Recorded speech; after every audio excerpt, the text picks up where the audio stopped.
Sekali lagi shalom. Apa kabar Bapak Ibu Saudara? Luar biasa. Siapa percaya Yesus hadir di tengah-tengah kita? Boleh angkat tangannya. Boleh tepuk tangan sekali lagi buat Tuhan kita yang hidup, yang dahsyat dan luar biasa. Dan boleh kasih senyum sama orang kanan kiri kita, lalu bilang, saya senang duduk di sebelah kamu hari ini, dan kita pasti diberkati hari ini. Amin. Ya, selamat datang juga di rumah Tuhan, dan karena gereja adalah kita. Ya, coba bilang sekali lagi sama orang kanan kirinya, gereja adalah kita. Amin. Dan saya percaya kalau Tuhan membangun gereja, itu artinya yang Tuhan bangun kita. Yang setuju katakan amin. Kalau Tuhan memperlengkapi gereja, kalau Tuhan memproses gereja, kalau Tuhan membawa gereja ada di puncak gunung-gunung, itu artinya kita. Jadi waktu kita ada di sini, saya percaya kita adalah orang yang tepat dan waktu yang tepat untuk menerima sesuatu yang tepat bersama orang-orang yang tepat. Sekali lagi yang percaya katakan amin. Ya, nah Bapak Ibu Saudara, kita akan belajar firman Tuhan hari ini. Saya ingin share, menurut saya ini sebuah inti dari pemuritan dan pengenalan akan Tuhan. Artinya Bapak Ibu, kita boleh belajar banyak kenal Tuhan, tapi ketika kita belajar mengenal dan mengiringi Tuhan, menurut saya poin ini tidak boleh terlewatkan dalam kehidupan kita. Karena ini merupakan sebuah inti dari apa yang saya meyakini ini ada di hati Tuhan. Ya, nah saudara tahu bahwa pusat dari segala sesuatunya akan berpusat pada yang namanya salib, betul ya? Ya, saya pernah share beberapa waktu lalu. Kita punya keimanan tandanya salib, nggak ada tanda yang lain, betul ya? Salib itu, nah kadang percayalah salib itu bukan cuma aksesoris, tempelan atau sesuatu yang harus ada di gedung untuk menandakan ini dalam gedung orang-orang yang percaya Yesus. No, saudara harus tahu bahwa ternyata salib itu memiliki sebuah makna yang Tuhan ingin kita sama-sama mengerti. Nah, salah satu makna di dalam pesan salib adalah berkorban. Nah, saya mau share tentang ini, saudara. Percayalah, kadang-kadang ini bukan hal yang lazim. Tidak ada manusia pada dasarnya punya hobi dan suka berkorban, tidak ada. Nggak ada. Jadi artinya kita nggak mungkin secara otomatis bisa memiliki gaya hidup berkorban kalau nggak punya Yesus. Yang setuju katakan amin. Ya, kalau saudara lihat, Sakeus udah kaya duluan sebelum kenal Yesus. Jadi kalau ada orang cari Yesus untuk kaya, itu nggak masuk akal. Karena Sakeus udah kaya duluan, dia nggak butuh Yesus untuk kaya. Lalu dia butuh Yesus untuk apa? Ini saudara, tadinya tukang rampas, kemudian jadi tukang beri. Tadinya tukang ngumpul, tadinya tukang ambil, jadi tukang kasih. Orang butuh Yesus untuk itu. Kalau cuma tukang ambil, tukang rampas, tukang kumpul, tidak perlu Yesus sepertinya. Itu sebabnya keberadaan Yesus adalah untuk menolong kita melakukan hal-hal yang tidak bisa kita lakukan. Itu sebabnya Alkitab berkata, di dalam kelemahan kita kuasa Tuhan menjadi sempurna. Yang setuju katakan amin. Ya, saudara, mari kita renungkan kalimat ini, berkorban. Ya, semua inti dari pengenalan akan Tuhan itu ujungnya akan membawa kita memiliki gaya hidup berkorban. Firman berkata, terlebih baik memberi daripada menerima. Oke? Sekarang saya tanya pagi ini, menurut Bapak Ibu, pagi ini lebih baik mana? Beri 20 juta atau terima 20 juta? Tolong jawab segera.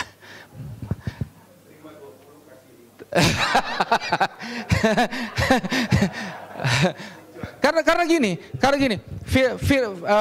ada dua kali tulisan di Alkitab yang berkata seperti ini. Maka tidak ada yang miskin di antara kita. Itu loh. Tapi di dalamnya ada tatanan budaya. Budayanya kayak gitu.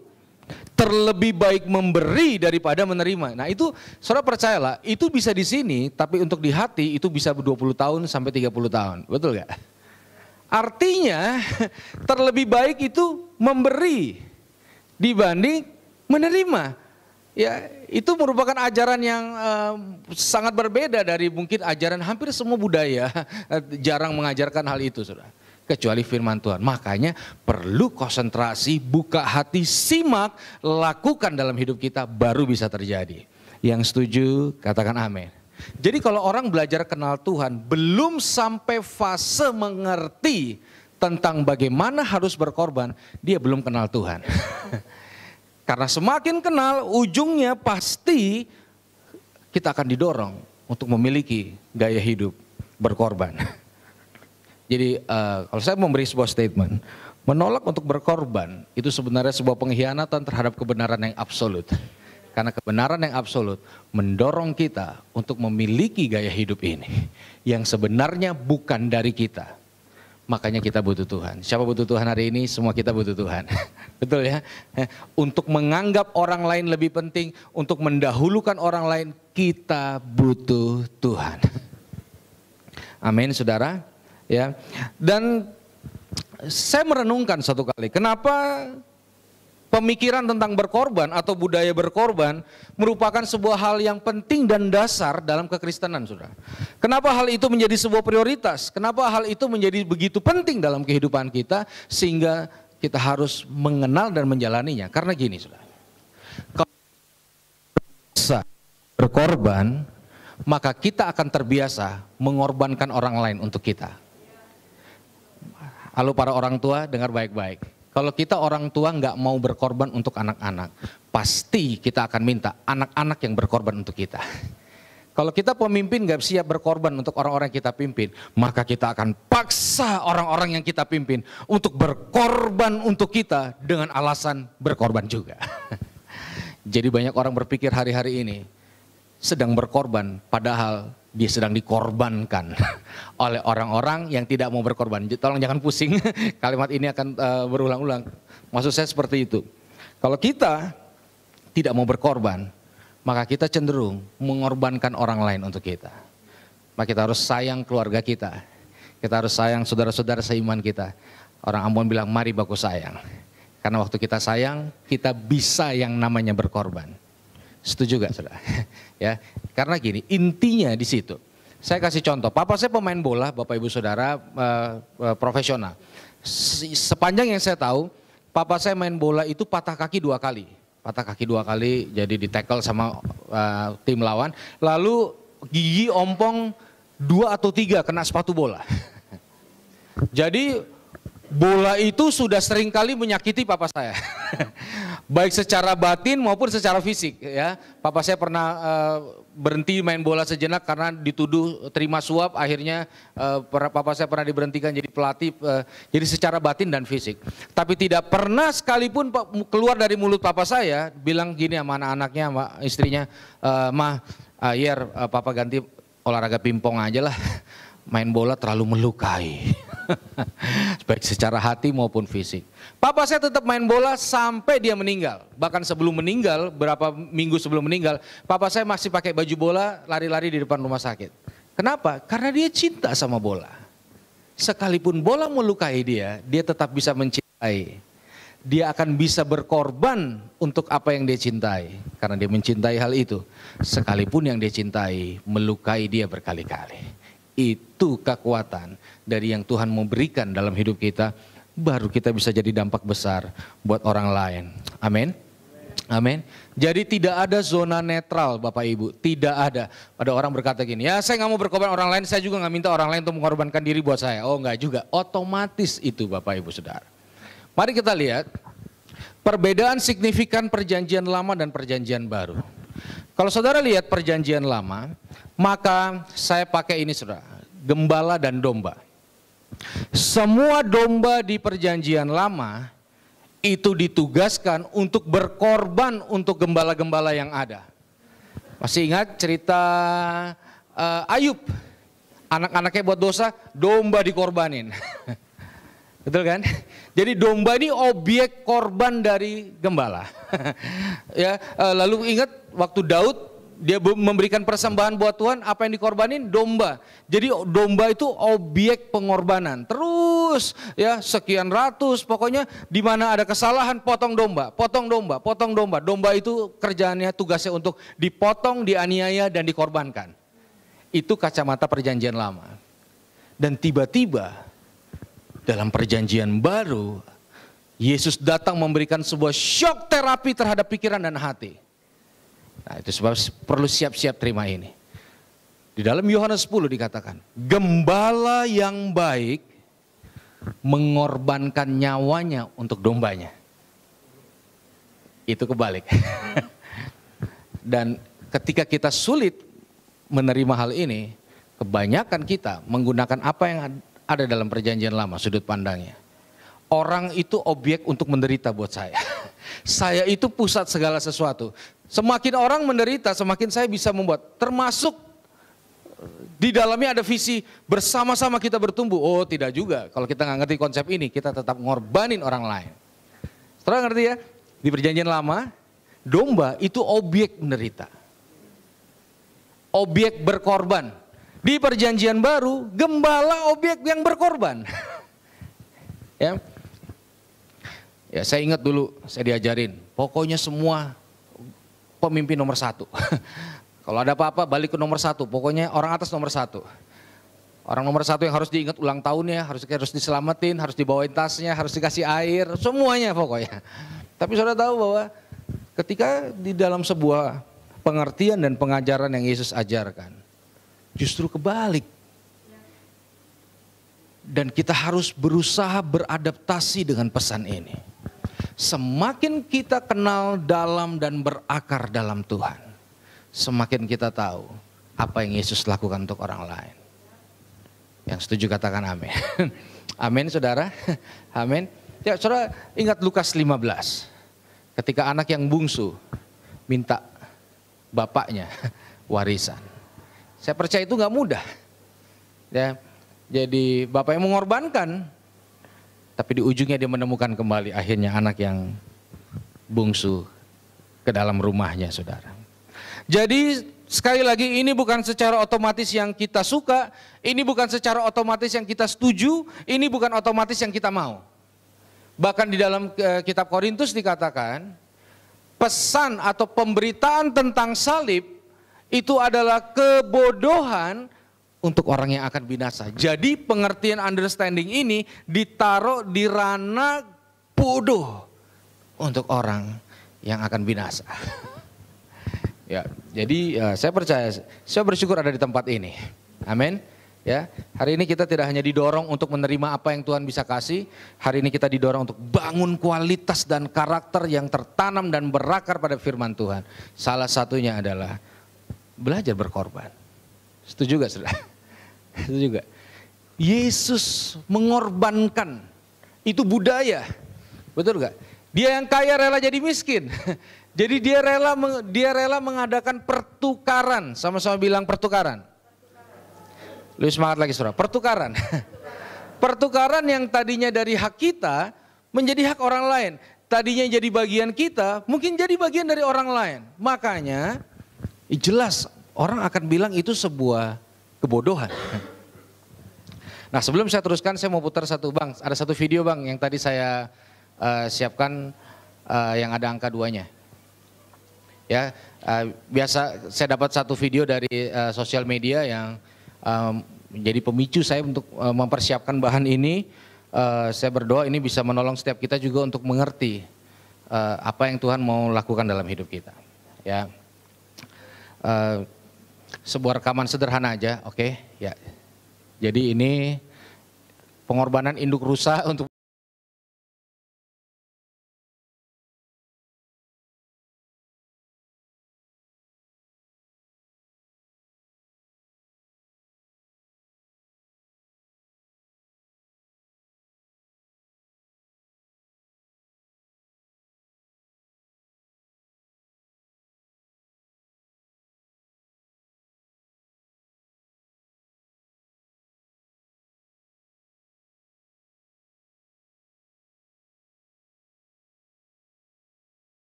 ada hal, jadi saudara-saudara ngerti ya, ini budaya.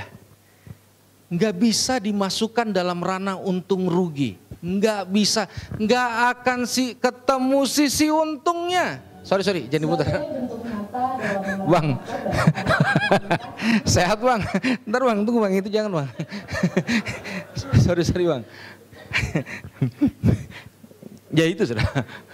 Jadi makin lama makin kenal Tuhan.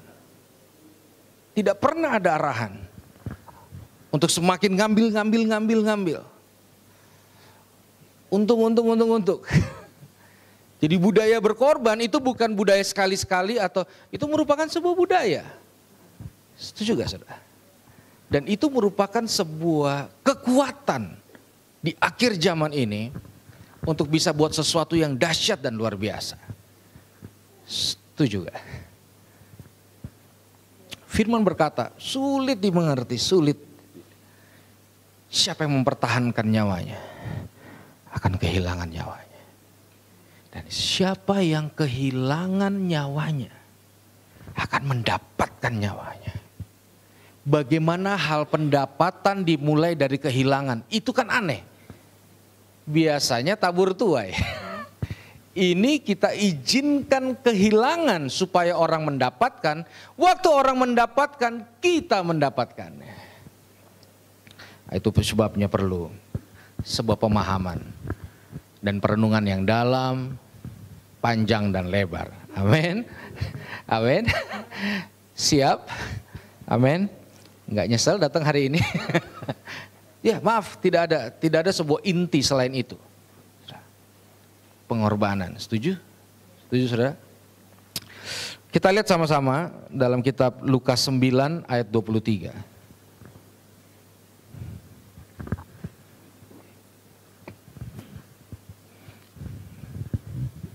Lukas 9 ayat 23. Oke, kita baca sama-sama. Hitungan ketiga. Semua siap? 2, 3. Katanya kepada mereka semua, setiap orang yang mau mengikuti aku, ia harus menyangkal dirinya, memikul harinya setiap hari dan mengikuti aku. Jadi dimulai dengan kalimat ajakan. Setiap orang yang mau, yang enggak sih enggak apa-apa, tapi yang mau, sekali lagi, yang enggak apa-apa. Jadi ini tidak ada kalimat paksaan, tidak ada harga mati gitu. Makanya berkorban itu adalah ekspresi kita mencintai Tuhan. Setuju gak saudara? Ya, saya ingat sejak saya kenal Tuhan sampai sekarang, kebanyakan ya, terutama dulu semangat berkorban saya itu karena paksaan. Pokoknya kalau kamu begini-begini, kamu harus berkorban untuk gini. Ya, akhirnya orang melakukan dengan terpaksa tanpa disadari. Saya lagi berpikir saya berkorban, ternyata saya sedang berpikir kejadiannya saya dikorbankan. Dieksploitasi, harus berkorban, padahal dikorbankan, diambil semuanya sampai sari-sarinya, habis itu selesai. Jadi pastikan kalau mau berkorban dimulai dari kita. Amin. Kalau saudara ngarep orang lain berkorban untuk kita, saya takut saudara jadi korban penyalahgunaan firman. Saudara yang dikorbankan untuk kepentingan. Orang bisa korbankan kita untuk kepentingan visi. Benar saudara. Dulu saya diajar kalau kamu mati buat visi orang lain, suatu saat orang lain akan mati buat visi. Udah sampai bahasa mati. Tapi kita perlu belajar tentang pengorbanan yang benar. Itu ekspresi cinta. Artinya gini, ketika ngomong kita Rana, tolong konsentrasi saudara. Ketika ngomong kita Rana berkorban, maka akan terseleksi mana yang kita cintai, mana yang tidak. Kelihatan saudara sayang anak apa enggak, kita anak sayang orang tua apa enggak, kelihatan dari mau berkorban atau enggak kita untuk mereka. Kalau enggak itu omong kosong. Karena standarisasinya adalah kerelaan bukan terpaksa untuk berkorban. Setuju? Setuju? Setuju saudara? Ya. Jadi kita cinta gereja, kita cinta Tuhan, kita cinta pekerjaan kita terlihat lewat kerelaan hati dan kecintaan hati kita untuk berkorban atau tidak. Saya kasih contoh saudara. Berapa waktu lalu saya dapat kesempatan, Bang tolong bagian ini nanti diedit, jangan diposting. Jadi saya dapat kesempatan berbicara di satu event Pasca nasional saudara. Jadi pemerintah membuat satu program Obor Pasca namanya, dari Danau Tondano Manado dibawa ke Danau Toba di Medan. Dan ketika itu dibawa rally, ujungnya di Danau Toba, malam sebelumnya diadakan ibadah dan saya pembicaranya. Wow, bangga juga dipercaya. Lalu selama persiapan, saudara 4 hari kemudian, sebelum acara pihak panitia menghubungi dan pihak panitia berkata gini, Pak, maaf Pak, sepertinya Bapak batal datang ke acara ini. Loh kenapa? Udah persiapan saya. Saudara tahu, ternyata uang dana ditilep sama pemerintah dan panitia. dana transportasi, dana konsumsi, dana sound system, ditilep hilang tiba-tiba. Dan akhirnya mereka berkata, oh maaf Pak, kami sepertinya membatalkan. Lalu saya merenung, saya ngobrol sama teman-teman anak rantau, anak Medan yang di sini. Oh nggak bisa, kita harus buat. Caranya apa? Berkorban. Ya, jadi saya yang bicara, saya yang bayar. Saya yang bantu ngurus transportasi, sound system semua. Gitu. Baru bisa terjadi sesuatu. Tapi kalau artinya gini, itu bukan budaya pada umumnya, betul nggak? Halo, betul nggak sudah? Itu bukan budaya pada umumnya. Jadi perlu sebuah kesiapan hati dan mental, Bapak Ibu. Ketika kita bicara soal cinta yang sejati, kita akan masuk dalam ranah berkorban untuk orang lain. Yang setuju katakan amin. Jadi ketika Yesus membawa standar salib, ingat, ikut Yesus, pikul salib setiap hari. Pikul salib setiap hari. Saudara, murid-murid akan sulit mengerti maksudnya apa. Bahkan, saudara, di dalam kitab Lukas yang sama, 23 ayat 21, tolong tampilkan. Lukas 23 ayat 1.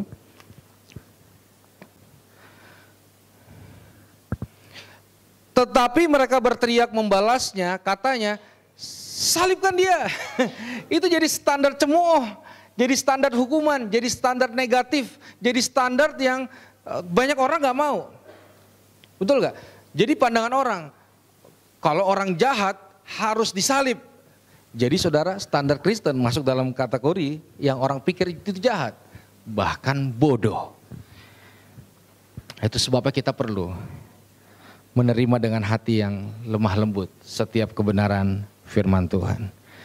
Yang setuju katakan amin. Amin saudara, amin. Ya, kita butuh itu. Sakeus ketika kita kenal Tuhan, dari yang dia punya, dia kasih.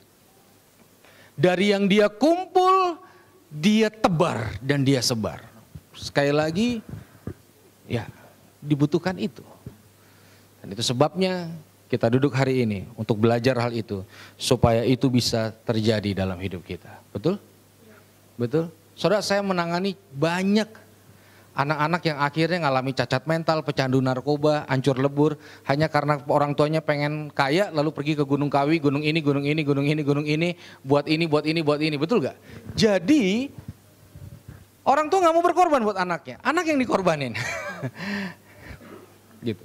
Jadi tidak ada zona netral, tidak ada zona nyaman Bapak Ibu. Tuhan panggil gereja Tuhan hari ini.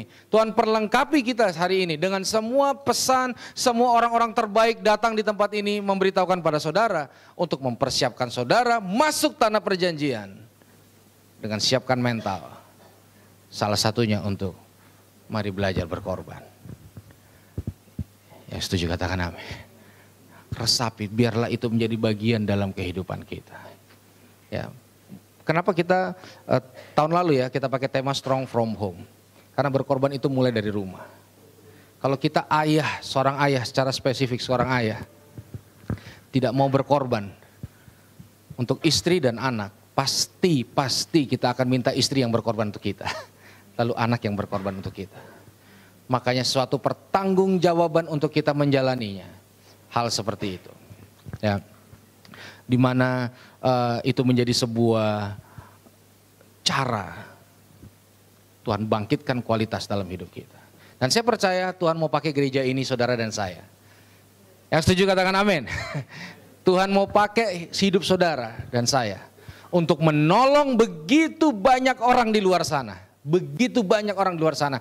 Bahkan orang-orang yang gak bisa ditolong, saya berdoa kita mampu menolong mereka. Yang setuju katakan amin. Amin saudara. Ya, puji Tuhan, berapa hari lalu saya dapat kesempatan akhirnya bicara di salah satu pondok pesantren yang cukup besar di Jawa Timur saudara. Pondok pesantren Tebu Ireng. Ada makam Gus Dur di dalamnya, ada 3.500 santri.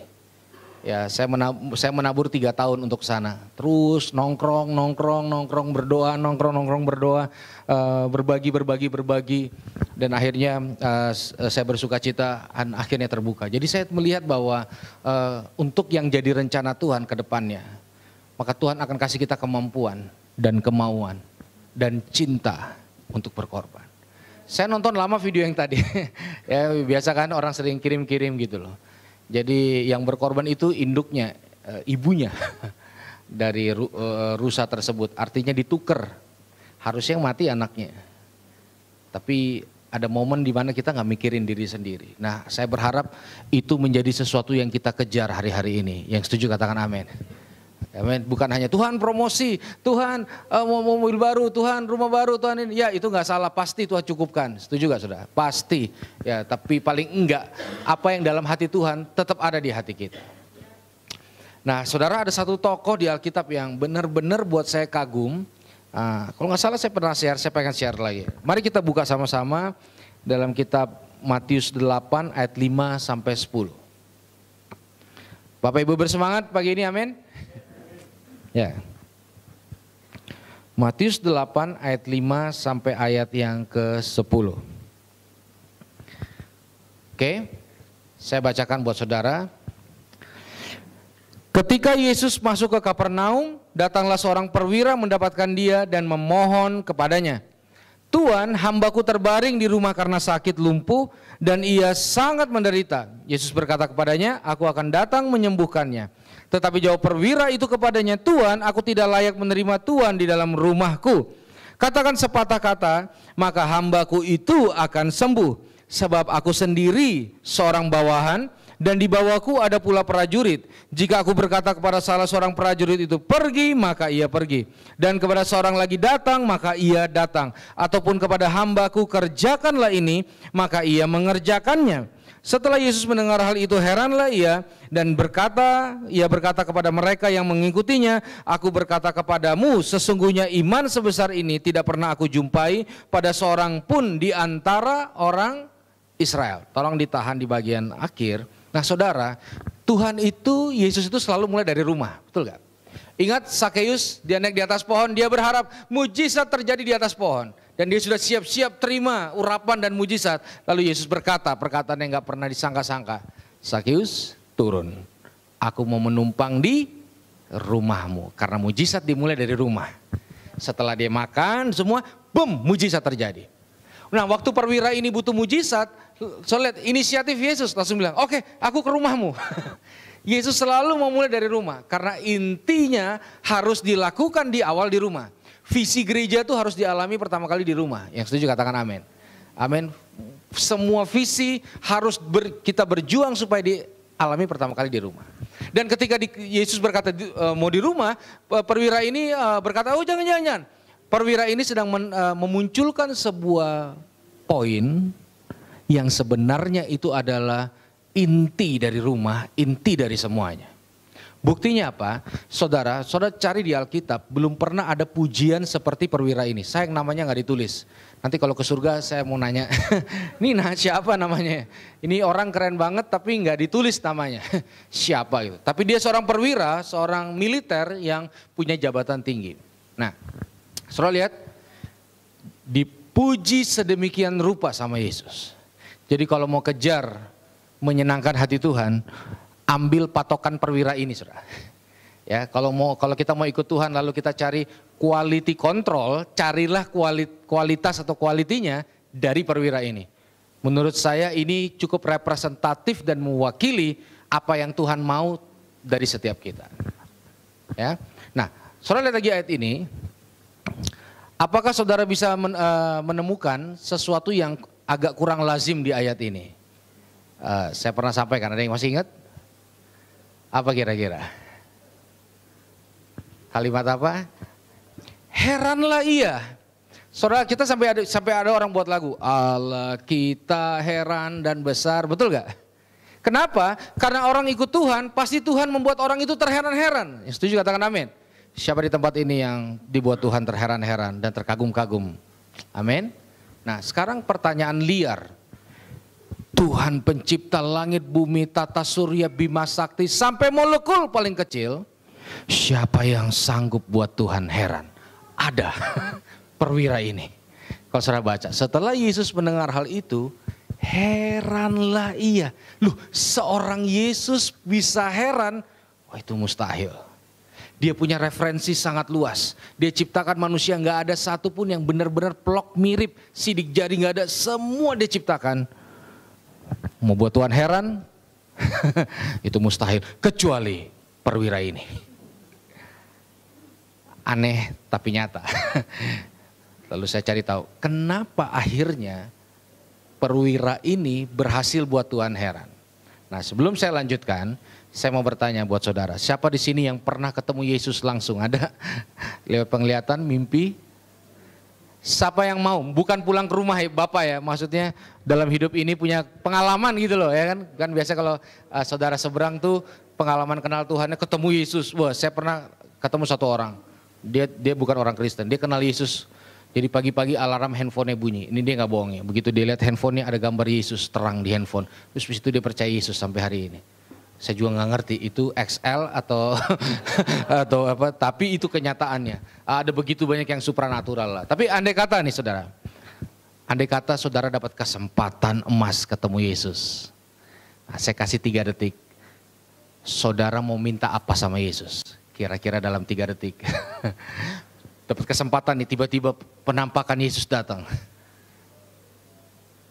Kira-kira saudara minta apa? Nah, di TV itu ada iklan yang menurut saya representatif dengan cerita ini. Iklan rokok, saudara. Jadi satu kali seorang laki-laki dan perempuan pacaran jalan, lalu yang lakinya nyemplung jurang, ketahan di akar pohon. Jadi udah mau jatuh, muncul jin. Wah, saya kasih kamu permintaan kepada ceweknya. Yang iklan uangnya piro itulah. Akhirnya ceweknya dikasih, saya kasih kamu satu permintaan, minta apa? Saudara tahu ternyata minta apa? Minta kurus ceweknya. Karena gini, bener itu iklannya lucu tapi ya begitulah. Lalu saya ingat ayat ini, jadi cowoknya udah mau terjun, ceweknya malah minta kurus. Nah, karena pada dasarnya kita kalau dapat kesempatan ketemu Tuhan, yang kita minta pasti untuk diri kita sendiri. Betul gak? Berkati keluargaku, pekerjaanku, berkati pelayananku, berkati usahaku, singkirkan semua sainganku, buat aku terus naik dan tidak turun. Jarang orang ketika dapat kesempatan emas, justru yang diminta untuk orang lain. Nah, perwira ini dapat kesempatan emas ketemu Yesus Bapak Ibu. Dia korbankan kesempatan emas untuk minta untuk diri sendiri. Yang dia minta justru untuk kesembuhan pembantunya. Bayangin. Jarang kan kalau seorang sakit datang ke KKR kesembuhan, yang dia bawa pembantunya yang sakit dan dia berkata, Tuhan sembuhkan dulu pembantuku karena dia lebih penting dari aku. Ada. Itu aneh. Ya, saya berapa kali cukup luka-luka ada hamba Tuhan dari luar, pas altar call semua maju, keinjak-injak. Jarang orang mau ngasih duluan. Apalagi ketika berurusan dengan Tuhan. Betul gak? Tapi perwira ini dia minta untuk orang lain. Dia minta kesembuhan untuk orang lain. Bahkan dia ambil resiko untuk orang lain. Dia ketemu inti pengenalan akan Tuhan yang sesungguhnya. Dibanding murid-murid kadang-kadang ribut siapa yang lebih besar, pakai sombong. Apakah aku harus berdoa biar petir api menyambar orang itu seperti Petrus tiba-tiba potong Imam Malkus. Kampungan kadang-kadang. Tapi orang yang gak ditulis namanya ini dapat kesempatan emas. Justru orang lain yang dia naikin. Orang lain yang diangkat, orang lain yang didahulukan, orang lain yang diperkenalkan sama Yesus. Aneh bin ajaib. Sekali lagi itu bukan nature kita. Yang setuju katakan amin. Itu bukan budaya kita Bapak Ibu. Itu adalah sebuah ekspresi perjumpaan dengan Yesus yang sejati dan sesungguhnya. Amin. Ya, kalau orang ini buka warung saat ini, tiap pagi dia akan bangun pagi, lalu dia akan keliling warung-warung saingannya dan dia berdoa, Tuhan aku berdoa untuk warung sainganku. Jangan sampai bangkrut Tuhan, berkati usahanya, berkati keluarganya, kirim pembeli-pembeli. Aneh kan? Ya, kalau dia ini jomblo, dia malah sibuk cari orang jomblo, mendoakan orang jomblo supaya orang yang jomblo dapat pasangan hidup. Oh Tuhan, aku kenal 20 orang yang jomblo juga kayak aku. Kirim pasangan hidup buat mereka. Dan saya yakin 100%. Kalau perwira hidup zaman ini, dia tidak akan mau nyanyikan satu lagu rohani ini, yaitu doa Yabes. Dia nggak akan mau nyanyikan. Kalaupun dia nyanyikan, dia akan ganti kata-katanya dengan ini. Kiranya Tuhan memberkati dia berlimpah-limpah dan memperluas wilayah dia, dan kiranya semua kata aku dirubah jadi kata dia. Ya, itu menurut saya salah satu lagu yang cukup punya keakuan cukup tinggi. Makanya Yesus ajar doa Bapa kami. Betul gak? Bagus sih, tapi ada doa yang di ujungnya doa Bapa kami. Berikan pada hari ini makanan yang secukupnya. Menjadikan diri berkat untuk orang lain. Saudara, kita harus putuskan hari-hari ini. Kita mau hidup seperti apa?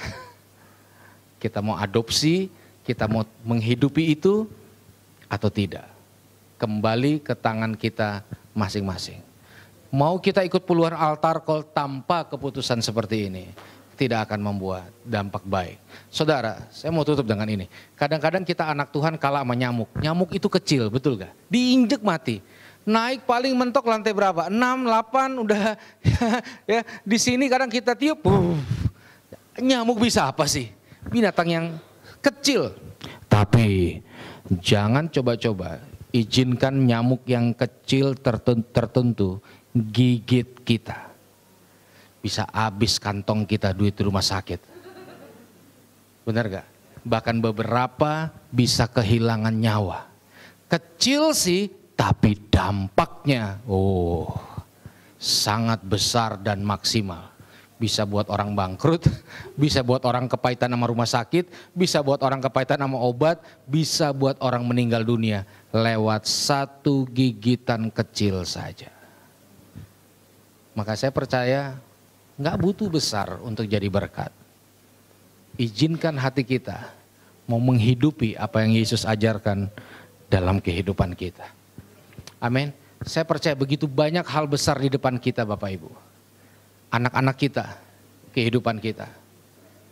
Dan Tuhan mau kita persiapkan diri kita pagi hari ini. Amin, amin. Dan kita melakukannya. Please percayalah. Kita bukan orang bodoh di muka bumi ini. Yesus bukan orang bodoh, mau berkorban untuk kita. Yesus bukan orang bodoh yang mau menyerahkannya. Untuk kita yang belum tentu ujungnya akan benar-benar percaya sama dia seterusnya, betul gak? Nggak ada garansinya. Itu seperti kita nih para ayah, kita dapat jabatan ayah. Jadi belum akhirnya pasti berhasil, udah dapat jabatannya dulu. Itu satu kepercayaan dan kehormatan untuk kita mau mempertanggungjawabkan hal itu. Amin. Saya bisa berdiri karena ada orang tua yang mau berkorban buat saya. Dan saya mendorong setiap kita orang-orang tua, mau nggak mau, ini waktunya kita lepaskan anak kita seperti anak panah. Sekalipun mungkin ya seperti ilustrasi yang kita lihat tadi, begitu banyak yang dikorbankan dari hidup kita, tapi saya percaya nama Tuhan dipermuliakan. Dan saya percaya kita adalah orang-orang yang tepat dan waktu yang tepat di tempat yang tepat untuk buat sesuatu yang besar di luar sana. Boleh kasih tepuk tangan yang meriah buat Tuhan kita.